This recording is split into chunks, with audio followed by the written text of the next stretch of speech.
כן, אז זה מתחיל דווקא כשארסנל שולטת בכדור, אבל מהצד השני אברטון הרבה יותר תכליתית. ליאור אוסמן שולח באיטליה עד העמוד, אבל מיד לאחר מכן נפצע, ומי שמחליף אותו זה ברקלי, מה שמשנה באמת את המשחק ומעביר את השליטה במרכז השדה לאברטון.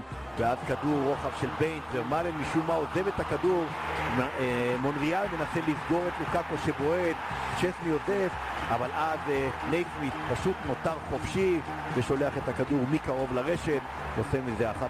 לא ברור מדוע מונריאל שעמד ליד ורמלן שעמד ליד נייסמית מוותר על הכדור, ואברטון זה לא מעניין, היא עושה את 1-0. זה ממשיך עם בעיטה טובה של מירלס, שאותה צ'סני מצליח להדוף פעמיים, מצליח צ'סני למנוע שער נוסף של אברטון, אבל אז לוקאקו מקבל כדור בצד ימין, חותך לאמצע בין 4 שחקני ארסנל ושולח פצצה לפינה.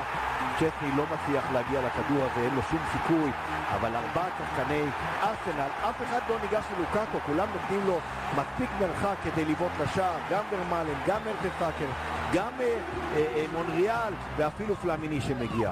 ארסנל מנסה להגיב, פודולסקי מצליח לבעוט, אבל האווארד עודף את הכדור מעל המשקוף.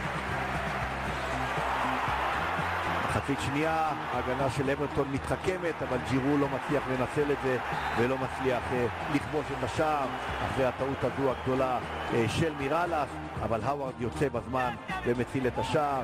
ואז סניה מאבד כדור בצד ימין, מירלס פורט, רואה את נייסמית חופשי, נותן לו את הכדור, ארטטה מנסה להקדים את מירלס, אבל מצליח לדפוק את הכדור לשערו הוא, ועושה מזה 3-0 מאוד מרשים לאברטון. ארטטה, שחקנה של אברטון, האיש שכבש הרבה שערים עבור אברטון לשעבר לפני שהגיע לארסנל, עושה מזה שער עצמי. גם הכניסה של רמזי ושל צ'מברלין כבר לא משנה, נכנסו ב-0-3, זה לא עוזר לארסנל שמגיעה אולי לשתי הזדמנויות אבל לא מצליחה לכבוש. ברקלי עוד הזדמנות, מקבל כדור מלוקאקו אבל שולח את הכדור לשער לידיים של צ'סני. צ'מברלין שנכנס שולח בהתפצצה, אבל הכדור הזה רק למשקוף, סנוגו לא מצליח להגיע לכדור החוזר. 3-0 מאוד מרשים לאברטון שיש לה סיכוי גדול עכשיו להגיע לליגת האלופות.